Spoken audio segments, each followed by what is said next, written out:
కేంద్రంలో మళ్ళీ బీజేపీనే ఇప్పటికి లోక్సభ ఎన్నికలు జరిగితే 308 నుంచి 328 సీట్లు అంట. కాంగ్రెస్ 52 నుంచి 72 సీట్లు, తెలంగాణలో కాంగ్రెస్కు 8 నుంచి 10 సీట్లు వచ్చే అవకాశం ఉందంట. బీజేపీ బీఆర్ఎస్కు చెరో 3 నుంచి 8 స్థానాలు, ఏపీలో వైఎస్ఆర్సీపీకి 24 నుంచి 25 వచ్చే అవకాశం టైమ్స్ నౌ ఈటీజీ రీసెర్చ్ సర్వేలో వెల్లడి అంట.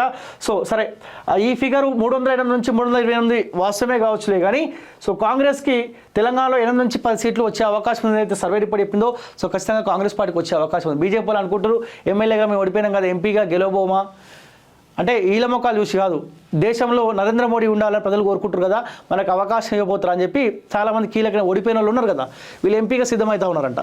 వాళ్ళు పోటీ చేసినా కానీ ఎంపీగా గెలవరు. తెలంగాణలో ఒక ఫ్లో కంటిన్యూ అవుతూ ఉంది. ఎంపీ ఎలక్షన్ వరకు కనుక 6 గ్యారెంటీలు పూర్తి స్థాయిలో వీళ్ళు అమలు చేసి ప్రజలకు నిజంగా మేలు జరుగుతుందని ప్రజలు భావించినప్పుడు కాంగ్రెస్ పార్టీకి కూడా ఎంపీగా అవకాశం ఇచ్చే ఆలోచనలో ప్రజలు ఖచ్చితంగా ఉంటారు.